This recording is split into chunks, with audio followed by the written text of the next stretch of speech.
श्री हनुमानष्टोत्तर शतनाम स्तोत्रम्। आञ्जनेयो महावीरो हनुमान् मारुतात्मजः। तत्त्वज्ञानप्रदः सीता देवी मुद्राप्रदायकः। अशोकवनिकाच्छेत्ता सर्वमायाविभञ्जनः। सर्वबन्धविमोक्ता च रक्षो विध्वंसकारकः।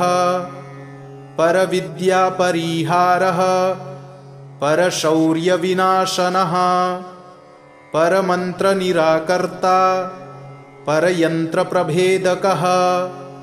सर्वग्रहविनाशी च भीमसेनसहायकृत्। सर्वदुःखहरः सर्वलोकचारी मनोजवः। पारिजातद्रुमूलस्थः सर्वमन्त्रस्वरूपवान्। सर्वतन्त्रस्वरूपी च सर्वयन्त्रात्मकस्तथा। कपीश्वरो महाकायः सर्वरोगहरः प्रभुः। बलसिद्धिकरः सर्वविद्यासम्पत्प्रदायकः। कपिसेनानायकश्च भविष्यच्चतुराननः। कुमारब्रह्मचारी च रत्नकुण्डलदीप्तिमान्। सञ्चलद्वालसन्नद्ध लम्बमानशिखोज्ज्वलः। गन्धर्वविद्यातत्त्वज्ञो महाबलपराक्रमः।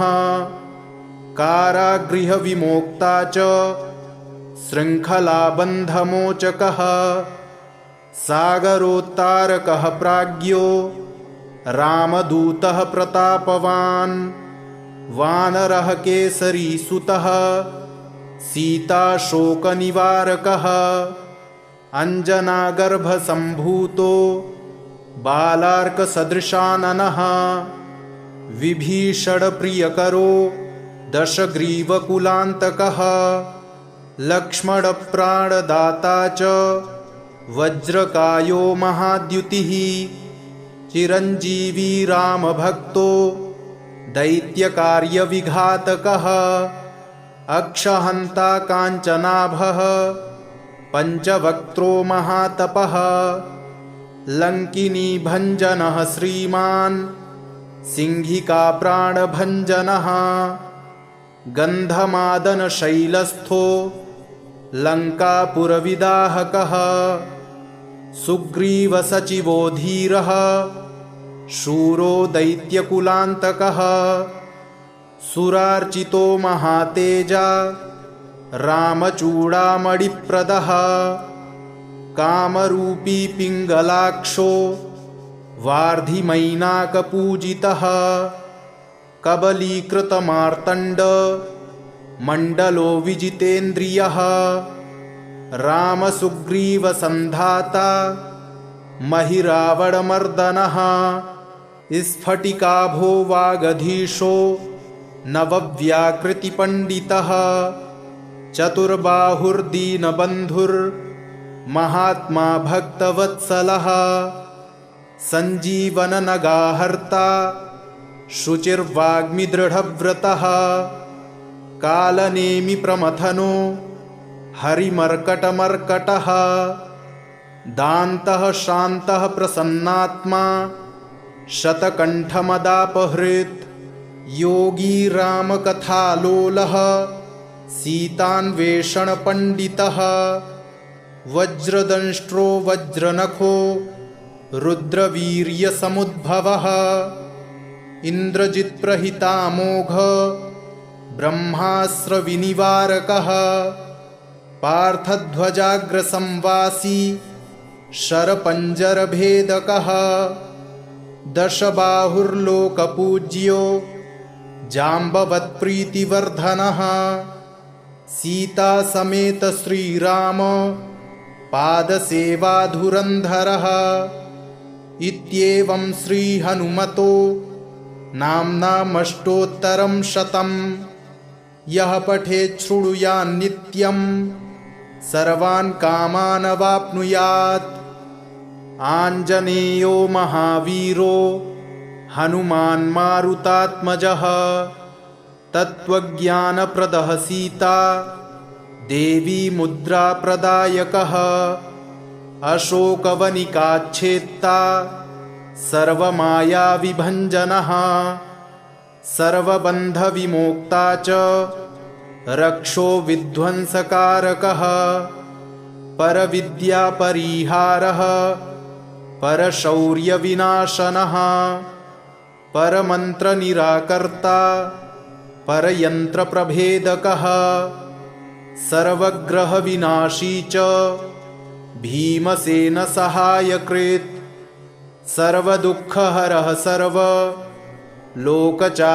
मनोजवः पारिजातद्रुमूलस्थः सर्वमन्त्रस्वरूपवान् सर्वतन्त्रस्वरूपी च सर्वयन्त्रात्मकस्तथा कपीश्वरो महाकायः सर्वरोगहरः प्रभुः बलसिद्धिकरः सर्वविद्यासम्पत्प्रदायकः कपिसेनानायकश्च भविष्यच्चतुराननः कुमारब्रह्मचारी च रत्नकुण्डलदीप्तिमान् सञ्चलद्वालसन्नद्ध लम्बमानशिखोज्ज्वलः गन्धर्वविद्यातत्त्वज्ञो महाबलपराक्रमः कारागृहविमोक्ता च शृङ्खलाबन्धमोचकः सागरोत्तारकः प्राज्ञो रामदूतः प्रतापवान् वानरः केसरीसुतः सीताशोकनिवारकः अञ्जनागर्भसम्भूतो बालार्कसदृशाननः विभीषणप्रियकरो दशग्रीवकुलान्तकः लक्ष्मणप्राणदाता च वज्रकायो महाद्युतिः चिरञ्जीवी रामभक्तो दैत्यकार्यविघातकः अक्षहन्ता काञ्चनाभः पञ्चवक्त्रो महातपः लङ्किनीभञ्जनः श्रीमान् सिंहिकाप्राणभञ्जनः गन्धमादनशैलस्थो लङ्कापुरविदाहकः सुग्रीवसचिवो धीरः शूरो दैत्यकुलान्तकः सुरार्चितो महातेजा रामचूडामणिप्रदः कामरूपी पिङ्गलाक्षो वार्धिमैनाकपूजितः कबलीकृतमार्तण्ड मण्डलो विजितेन्द्रियः रामसुग्रीवसन्धाता महिरावणमर्दनः स्फटिकाभो वागधीशो नवव्याकृतिपण्डितः चतुर्बाहुर्दीनबन्धुर्महात्मा भक्तवत्सलः सञ्जीवननगाहर्ता शुचिर्वाग्मिदृढव्रतः कालनेमिप्रमथनो हरिमर्कटमर्कटः दान्तः शान्तः प्रसन्नात्मा शतकण्ठमदापहृत् योगी रामकथालोलः सीतान्वेषणपण्डितः वज्रदंष्ट्रो वज्रनखो रुद्रवीर्यसमुद्भवः इन्द्रजित्प्रहितामोघ ब्रह्मास्त्रविनिवारकः पार्थध्वजाग्रसंवासी शरपञ्जरभेदकः दशबाहुर्लोकपूज्यो जाम्बवत्प्रीतिवर्धनः सीतासमेत श्रीराम पादसेवाधुरन्धरः इत्येवं श्रीहनुमतो नाम्नामष्टोत्तरं शतं यः पठेत् शृणुयान्नित्यं सर्वान् कामान् अवाप्नुयात्। आञ्जनेयो महावीरो हनुमान् मारुतात्मजः तत्त्वज्ञानप्रदः सीता देवी मुद्राप्रदायकः अशोकवनिकाच्छेत्ता सर्वमायाविभञ्जनः सर्वबन्धविमोक्ता च रक्षो विध्वंसकारकः परविद्यापरिहारः परशौर्यविनाशनः परमन्त्रनिराकर्ता परयन्त्रप्रभेदकः सर्वग्रहविनाशी च भीमसेनसहायकृत् सर्वदुःखहरः सर्वलोकचारी मनोजवः पारिजातद्रुमूलस्थः सर्वमन्त्रस्वरूपवान् सर्वतन्त्रस्वरूपी च सर्वयन्त्रात्मकस्तथा कपीश्वरो महाकायः सर्वरोगहरः प्रभुः बलसिद्धिकरः सर्वविद्यासम्पत्प्रदायकः कपिसेनानायकश्च भविष्यच्चतुराननः कुमारब्रह्मचारी च रत्नकुण्डलदीप्तिमान् सञ्चलद्वालसन्नद्ध लम्बमानशिखोज्ज्वलः गन्धर्वविद्यातत्त्वज्ञो महाबलपराक्रमः कारागृहविमोक्ता च शृङ्खलाबन्धमोचकः सागरोत्तारकः प्राज्ञो रामदूतः प्रतापवान् वानरः केसरीसुतः सीताशोकनिवारकः अञ्जनागर्भसम्भूतो बालार्कसदृशाननः विभीषणप्रियकरो दशग्रीवकुलान्तकः लक्ष्मणप्राणदाता च वज्रकायो महाद्युतिः चिरञ्जीवी रामभक्तो दैत्यकार्यविघातकः अक्षहन्ता काञ्चनाभः पञ्चवक्त्रो महातपः लङ्किनीभञ्जनः श्रीमान् सिंहिकाप्राणभञ्जनः गन्धमादनशैलस्थो लङ्कापुरविदाहकः सुग्रीवसचिवो धीरः शूरो दैत्यकुलान्तकः सुरार्चितो महातेजा रामचूडामणिप्रदः कामरूपी पिङ्गलाक्षो वार्धिमैनाकपूजितः कबलीकृतमार्तण्ड मण्डलो विजितेन्द्रियः रामसुग्रीवसन्धाता महिरावणमर्दनः स्फटिकाभो वागधीशो नवव्याकृतिपण्डितः चतुर्बाहुर्दीनबन्धुर्महात्मा भक्तवत्सलः सञ्जीवननगाहर्ता शुचिर्वाग्मिदृढव्रतः कालनेमिप्रमथनो हरिमर्कटमर्कटः दान्तः शान्तः प्रसन्नात्मा शतकण्ठमदापहृत् योगी रामकथालोलः सीतान्वेषणपण्डितः वज्रदंष्ट्रो वज्रनखो रुद्रवीर्यसमुद्भवः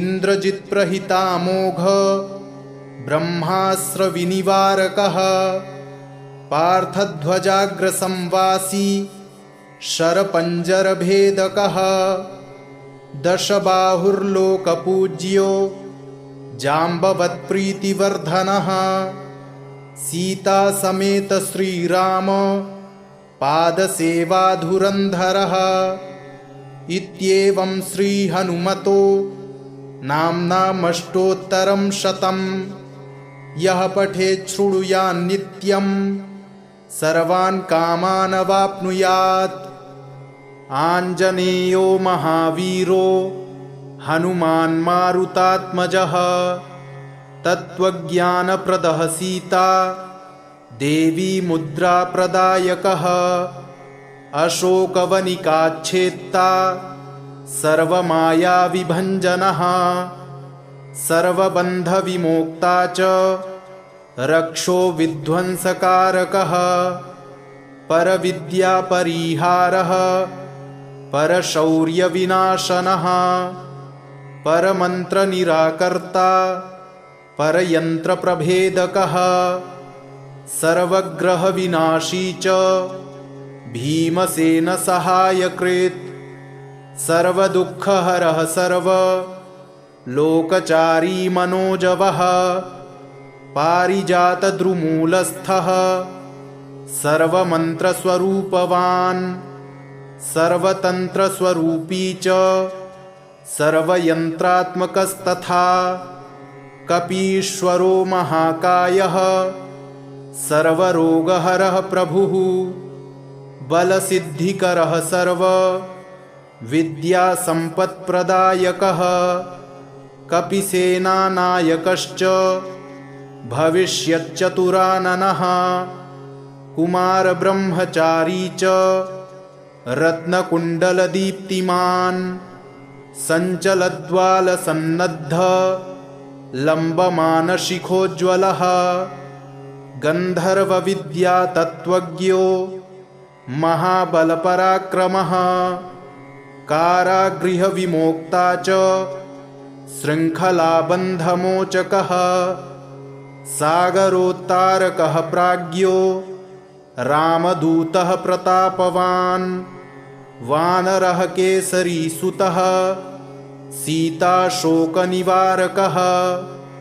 अञ्जनागर्भसम्भूतो बालार्कसदृशाननः विभीषणप्रियकरो दशग्रीवकुलान्तकः लक्ष्मणप्राणदाता च वज्रकायो महाद्युतिः चिरञ्जीवी रामभक्तो दैत्यकार्यविघातकः अक्षहन्ता काञ्चनाभः पञ्चवक्त्रो महातपः लङ्किनीभञ्जनः श्रीमान् सिंहिकाप्राणभञ्जनः गन्धमादनशैलस्थो लङ्कापुरविदाहकः सुग्रीवसचिवो धीरः शूरो दैत्यकुलान्तकः सुरार्चितो महातेजा रामचूडामणिप्रदः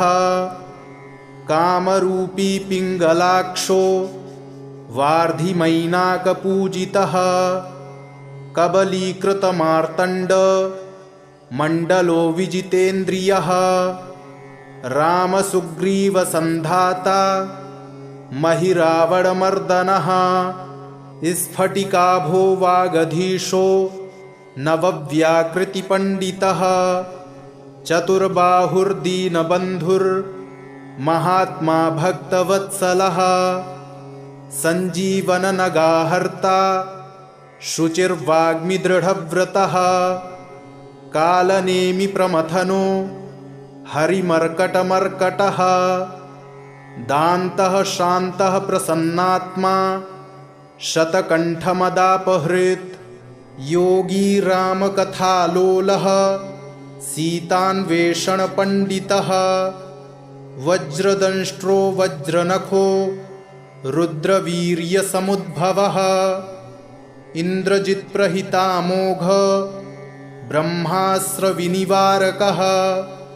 पार्थध्वजाग्रसंवासी शरपञ्जरभेदकः दशबाहुर्लोकपूज्यो जाम्बवत्प्रीतिवर्धनः सीतासमेत श्रीराम पादसेवाधुरन्धरः इत्येवं श्रीहनुमतो नाम्नामष्टोत्तरं शतं यः पठेत् शृणुयान्नित्यं सर्वान् कामान् अवाप्नुयात्।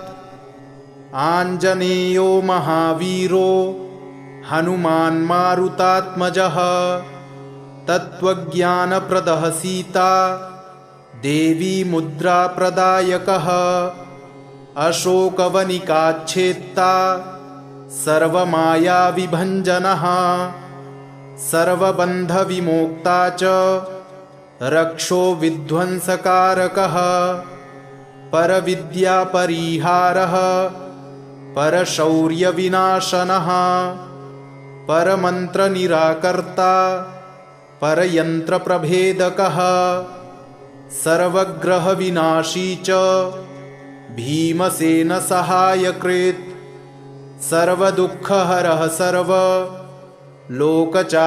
मनोजवः पारिजातद्रुमूलस्थः सर्वमन्त्रस्वरूपवान् सर्वतन्त्रस्वरूपी च सर्वयन्त्रात्मकस्तथा कपीश्वरो महाकायः सर्वरोगहरः प्रभुः बलसिद्धिकरः सर्वविद्यासम्पत्प्रदायकः कपिसेनानायकश्च भविष्यच्चतुराननः कुमारब्रह्मचारी च रत्नकुण्डलदीप्तिमान् सञ्चलद्वालसन्नद्ध लम्बमानशिखोज्ज्वलः गन्धर्वविद्यातत्त्वज्ञो महाबलपराक्रमः कारागृहविमोक्ता च शृङ्खलाबन्धमोचकः सागरोत्तारकः प्राज्ञो रामदूतः प्रतापवान् वानरः केसरीसुतः सीताशोकनिवारकः अञ्जनागर्भसम्भूतो बालार्कसदृशाननः विभीषणप्रियकरो दशग्रीवकुलान्तकः लक्ष्मणप्राणदाता च वज्रकायो महाद्युतिः चिरञ्जीवी रामभक्तो दैत्यकार्यविघातकः अक्षहन्ता काञ्चनाभः पञ्चवक्त्रो महातपः लङ्किनीभञ्जनः श्रीमान् सिंहिकाप्राणभञ्जनः गन्धमादनशैलस्थो लङ्कापुरविदाहकः सुग्रीवसचिवो धीरः शूरो दैत्यकुलान्तकः सुरार्चितो महातेजा रामचूडामणिप्रदः कामरूपी पिङ्गलाक्षो वार्धिमैनाकपूजितः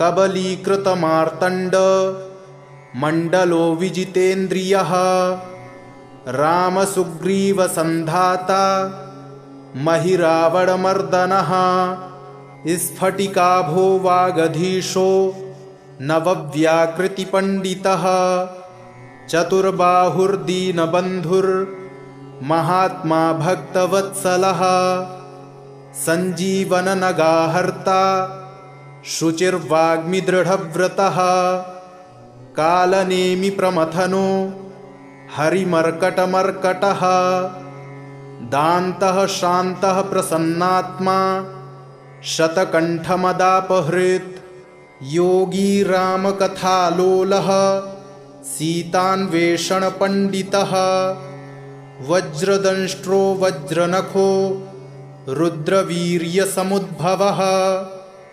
इन्द्रजित्प्रहितामोघ ब्रह्मास्त्रविनिवारकः पार्थध्वजाग्रसंवासी शरपञ्जरभेदकः दशबाहुर्लोकपूज्यो जाम्बवत्प्रीतिवर्धनः सीतासमेत श्रीराम पादसेवाधुरन्धरः इत्येवं श्रीहनुमतो नाम्नामष्टोत्तरं शतं यः पठेत् शृणुयान्नित्यं सर्वान् कामान् अवाप्नुयात्। आञ्जनेयो महावीरो हनुमान् मारुतात्मजः तत्त्वज्ञानप्रदः सीता देवी मुद्राप्रदायकः अशोकवनिकाच्छेत्ता सर्वमायाविभञ्जनः सर्वबन्धविमोक्ता च रक्षो विध्वंसकारकः परविद्यापरिहारः परशौर्यविनाशनः परमन्त्रनिराकर्ता परयन्त्रप्रभेदकः सर्वग्रहविनाशी च भीमसेनसहायकृत् सर्वदुःखहरः सर्वलोकचारी मनोजवः पारिजातद्रुमूलस्थः सर्वमन्त्रस्वरूपवान् सर्वतन्त्रस्वरूपी च सर्वयन्त्रात्मकस्तथा कपीश्वरो महाकायः सर्वरोगहरः प्रभुः बलसिद्धिकरः सर्वविद्यासम्पत्प्रदायकः कपिसेनानायकश्च भविष्यच्चतुराननः कुमारब्रह्मचारी च रत्नकुण्डलदीप्तिमान् सञ्चलद्वालसन्नद्ध लम्बमानशिखोज्ज्वलः गन्धर्वविद्यातत्त्वज्ञो महाबलपराक्रमः कारागृहविमोक्ता च शृङ्खलाबन्धमोचकः सागरोत्तारकः प्राज्ञो रामदूतः प्रतापवान् वानरः केसरीसुतः सीताशोकनिवारकः अञ्जनागर्भसम्भूतो बालार्कसदृशाननः विभीषणप्रियकरो दशग्रीवकुलान्तकः लक्ष्मणप्राणदाता च वज्रकायो महाद्युतिः चिरञ्जीवी रामभक्तो दैत्यकार्यविघातकः अक्षहन्ता काञ्चनाभः पञ्चवक्त्रो महातपः लङ्किनीभञ्जनः श्रीमान् सिंहिकाप्राणभञ्जनः गन्धमादनशैलस्थो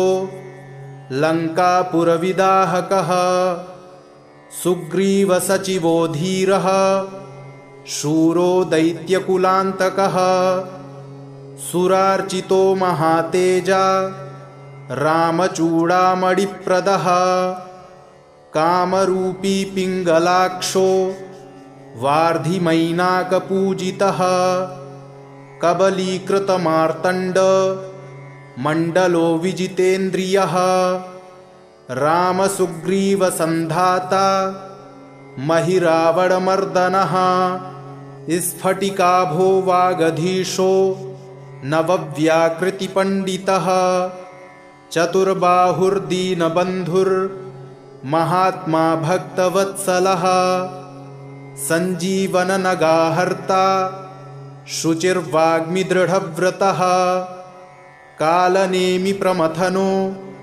हरिमर्कटमर्कटः दान्तः शान्तः प्रसन्नात्मा शतकण्ठमदापहृत् योगी रामकथालोलः सीतान्वेषणपण्डितः वज्रदंष्ट्रो वज्रनखो रुद्रवीर्यसमुद्भवः इन्द्रजित्प्रहितामोघ ब्रह्मास्त्रविनिवारकः पार्थध्वजाग्रसंवासी शरपञ्जरभेदकः दशबाहुर्लोकपूज्यो जाम्बवत्प्रीतिवर्धनः सीतासमेत श्रीराम पादसेवाधुरन्धरः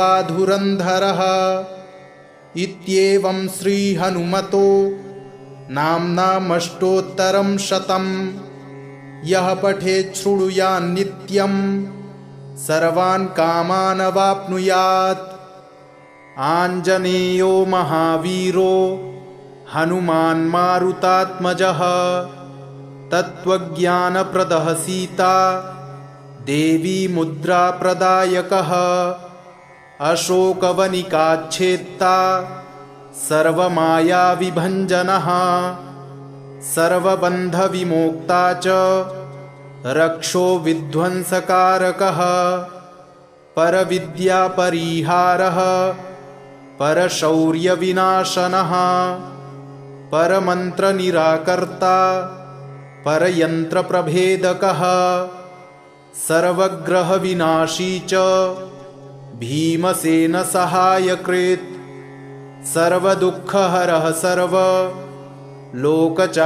मनोजवः पारिजातद्रुमूलस्थः सर्वमन्त्रस्वरूपवान् सर्वतन्त्रस्वरूपी च सर्वयन्त्रात्मकस्तथा कपीश्वरो महाकायः सर्वरोगहरः प्रभुः बलसिद्धिकरः सर्वविद्यासम्पत्प्रदायकः कपिसेनानायकश्च भविष्यच्चतुराननः कुमारब्रह्मचारी च रत्नकुण्डलदीप्तिमान् सञ्चलद्वालसन्नद्ध लम्बमानशिखोज्ज्वलः गन्धर्वविद्यातत्त्वज्ञो महाबलपराक्रमः कारागृहविमोक्ता च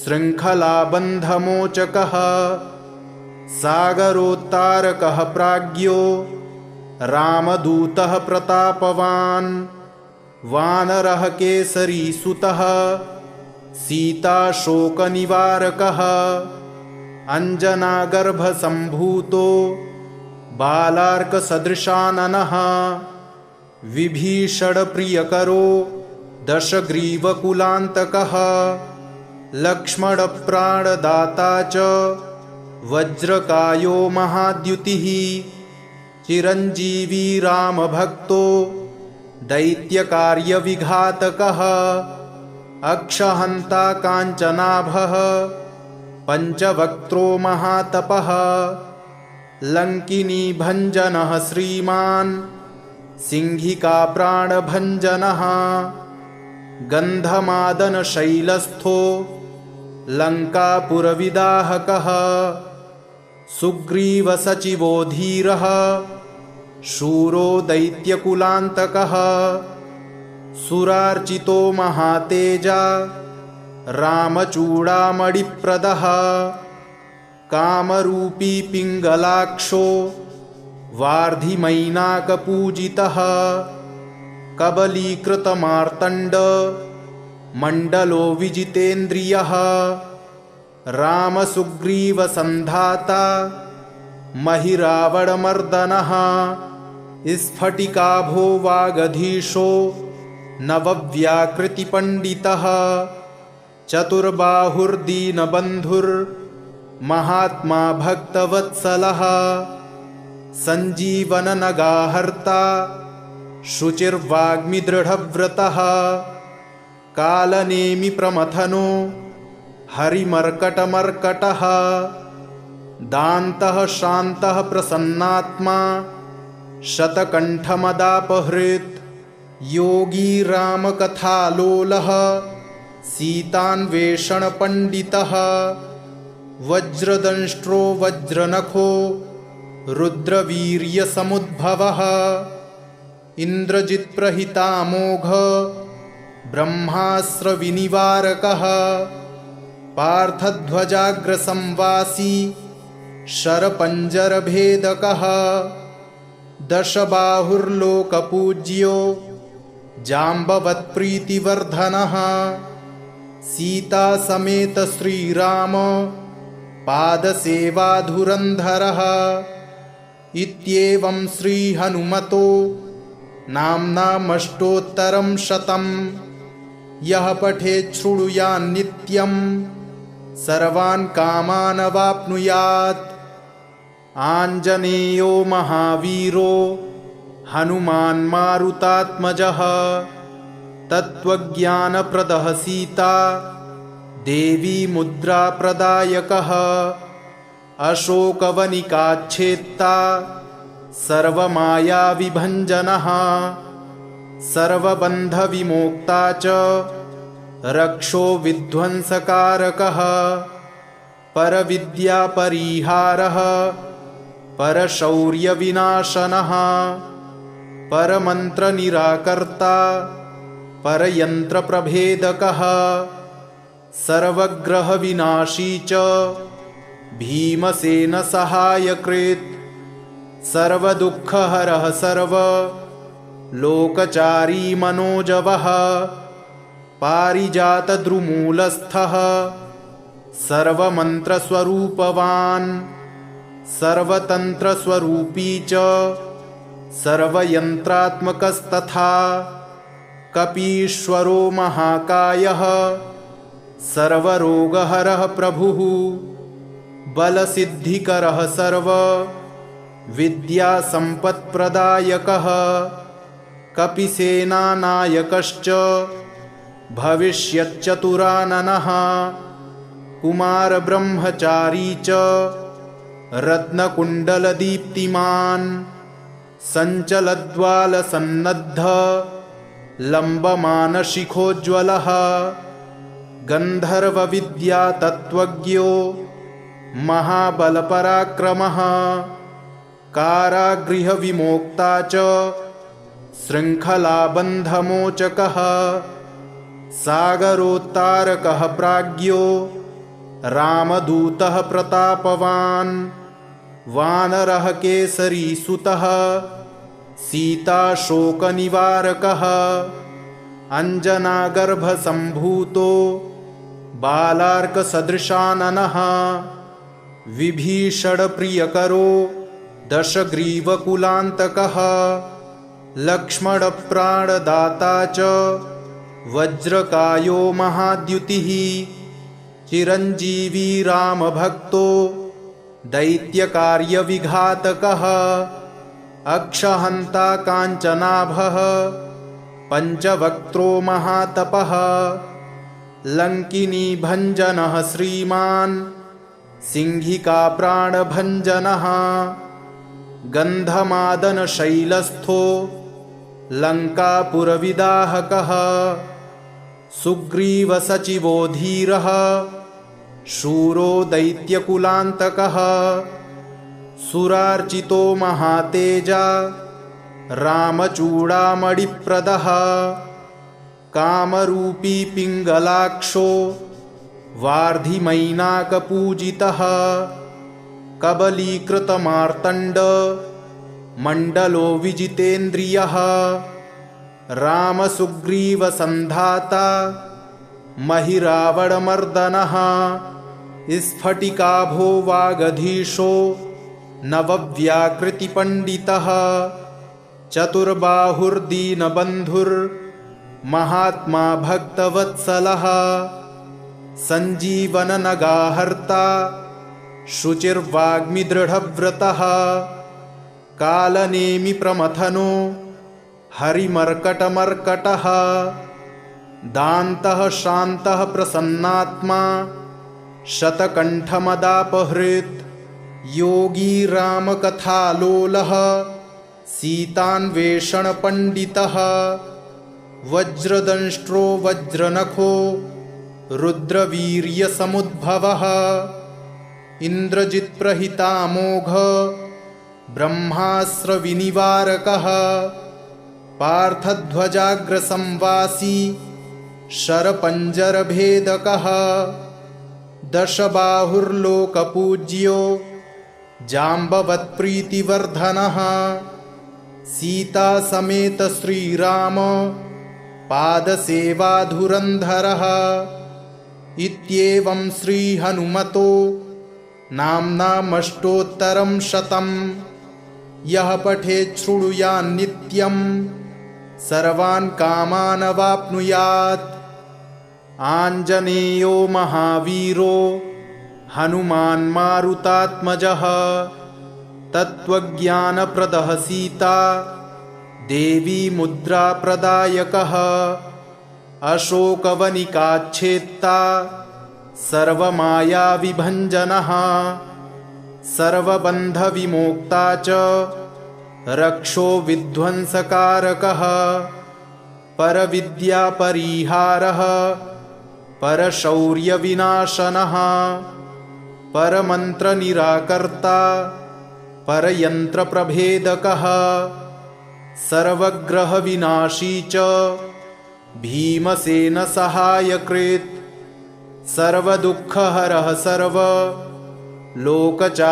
मनोजवः पारिजातद्रुमूलस्थः सर्वमन्त्रस्वरूपवान् सर्वतन्त्रस्वरूपी च सर्वयन्त्रात्मकस्तथा कपीश्वरो महाकायः सर्वरोगहरः प्रभुः बलसिद्धिकरः सर्वविद्यासम्पत्प्रदायकः कपिसेनानायकश्च भविष्यच्चतुराननः कुमारब्रह्मचारी च रत्नकुण्डलदीप्तिमान् सञ्चलद्वालसन्नद्ध लम्बमानशिखोज्ज्वलः गन्धर्वविद्यातत्त्वज्ञो महाबलपराक्रमः कारागृहविमोक्ता च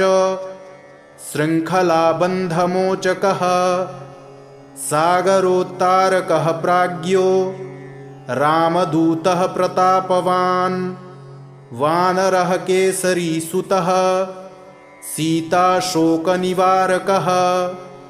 अञ्जनागर्भसम्भूतो बालार्कसदृशाननः विभीषणप्रियकरो दशग्रीवकुलान्तकः लक्ष्मणप्राणदाता च वज्रकायो महाद्युतिः चिरञ्जीवी रामभक्तो दैत्यकार्यविघातकः अक्षहन्ता काञ्चनाभः पञ्चवक्त्रो महातपः लङ्किनीभञ्जनः श्रीमान् सिंहिकाप्राणभञ्जनः गन्धमादनशैलस्थो लङ्कापुरविदाहकः सुग्रीवसचिवो धीरः शूरो दैत्यकुलान्तकः सुरार्चितो महातेजा रामचूडामणिप्रदः कामरूपी पिङ्गलाक्षो वार्धिमैनाकपूजितः कबलीकृतमार्तण्ड मण्डलो विजितेन्द्रियः रामसुग्रीवसन्धाता महिरावणमर्दनः स्फटिकाभो वागधीशो नवव्याकृतिपण्डितः चतुर्बाहुर्दीनबन्धुर्महात्मा भक्तवत्सलः सञ्जीवननगाहर्ता शुचिर्वाग्मिदृढव्रतः कालनेमिप्रमथनो हरिमर्कटमर्कटः दान्तः शान्तः प्रसन्नात्मा शतकण्ठमदापहृत् योगी रामकथालोलः सीतान्वेषणपण्डितः वज्रदंष्ट्रो वज्रनखो रुद्रवीर्यसमुद्भवः इन्द्रजित्प्रहितामोघ ब्रह्मास्त्रविनिवारकः पार्थध्वजाग्रसंवासी शरपञ्जरभेदकः दशबाहुर्लोकपूज्यो जाम्बवत्प्रीतिवर्धनः सीतासमेत श्रीराम पादसेवाधुरन्धरः इत्येवं श्रीहनुमतो नाम्नामष्टोत्तरं शतं यः पठेत् शृणुयान्नित्यं सर्वान् कामान् अवाप्नुयात्। आञ्जनेयो महावीरो हनुमान् मारुतात्मजः तत्त्वज्ञानप्रदः सीता देवी मुद्राप्रदायकः अशोकवनिकाच्छेत्ता सर्वमायाविभञ्जनः सर्वबन्धविमोक्ता च रक्षो विध्वंसकारकः परविद्यापरिहारः परशौर्यविनाशनः परमन्त्रनिराकर्ता परयन्त्रप्रभेदकः सर्वग्रहविनाशी च भीमसेनसहायकृत् सर्वदुःखहरः सर्वलोकचारी मनोजवः पारिजातद्रुमूलस्थः सर्वमन्त्रस्वरूपवान् सर्वतन्त्रस्वरूपी च सर्वयन्त्रात्मकस्तथा कपीश्वरो महाकायः सर्वरोगहरः प्रभुः बलसिद्धिकरः सर्व विद्यासम्पत्प्रदायकः कपिसेनानायकश्च भविष्यच्चतुराननः कुमारब्रह्मचारी च रत्नकुण्डलदीप्तिमान् सञ्चलद्वालसन्नद्ध लम्बमानशिखोज्ज्वलः गन्धर्वविद्यातत्त्वज्ञो महाबलपराक्रमः कारागृहविमोक्ता च शृङ्खलाबन्धमोचकः सागरोत्तारकः प्राज्ञो रामदूतः प्रतापवान् वानरः केसरीसुतः सीताशोकनिवारकः अञ्जनागर्भसम्भूतो बालार्कसदृशाननः विभीषणप्रियकरो दशग्रीवकुलान्तकः लक्ष्मणप्राणदाता च वज्रकायो महाद्युतिः चिरञ्जीवी रामभक्तो दैत्यकार्यविघातकः अक्षहन्ता काञ्चनाभः पञ्चवक्त्रो महातपः लङ्किनीभञ्जनः श्रीमान् सिंहिकाप्राणभञ्जनः गन्धमादनशैलस्थो लङ्कापुरविदाहकः सुग्रीवसचिवो धीरः शूरो दैत्यकुलान्तकः सुरार्चितो महातेजा रामचूडामणिप्रदः कामरूपी पिङ्गलाक्षो वार्धिमैनाकपूजितः कबलीकृतमार्तण्ड मण्डलो विजितेन्द्रियः रामसुग्रीवसन्धाता महिरावणमर्दनः स्फटिकाभो वागधीशो नवव्याकृतिपण्डितः चतुर्बाहुर्दीनबन्धुर्महात्मा भक्तवत्सलः सञ्जीवननगाहर्ता शुचिर्वाग्मिदृढव्रतः कालनेमिप्रमथनो हरिमर्कटमर्कटः दान्तः शान्तः प्रसन्नात्मा शतकण्ठमदापहृत् योगी रामकथालोलः सीतान्वेषणपण्डितः वज्रदंष्ट्रो वज्रनखो रुद्रवीर्यसमुद्भवः इन्द्रजित्प्रहितामोघ ब्रह्मास्त्रविनिवारकः पार्थध्वजाग्रसंवासी शरपञ्जरभेदकः दशबाहुर्लोकपूज्यो जाम्बवत्प्रीतिवर्धनः सीतासमेत श्रीराम पादसेवाधुरन्धरः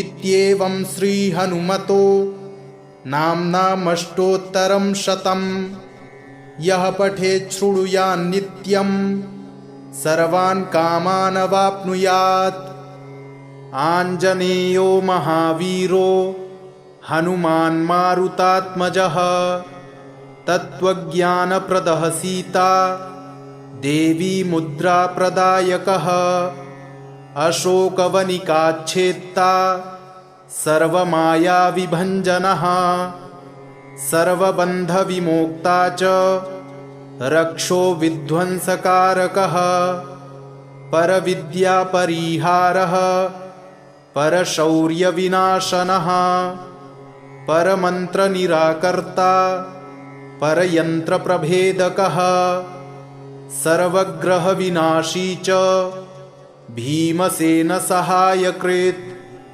सर्वदुःखहरः सर्वलोकचारी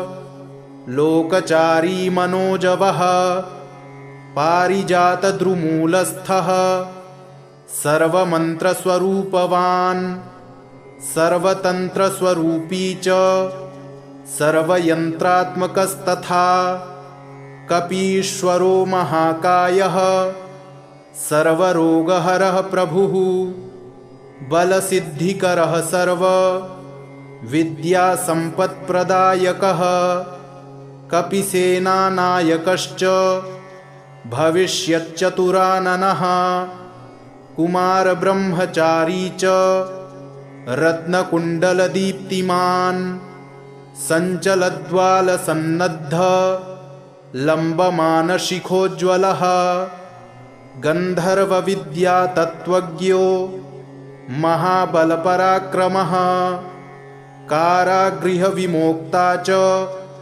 शृङ्खलाबन्धमोचकः सागरोत्तारकः प्राज्ञो रामदूतः प्रतापवान् वानरः केसरीसुतः सीताशोकनिवारकः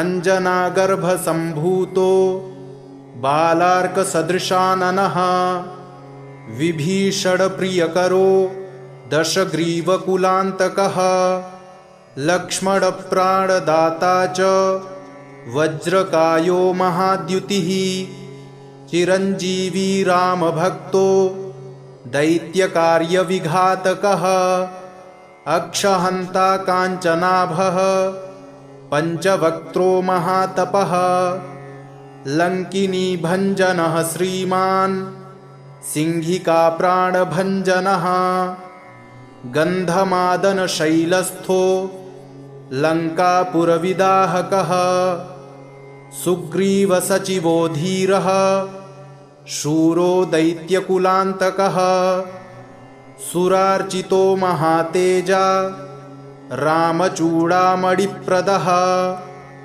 कामरूपी पिङ्गलाक्षो वार्धिमैनाकपूजितः कबलीकृतमार्तण्ड मण्डलो विजितेन्द्रियः रामसुग्रीवसन्धाता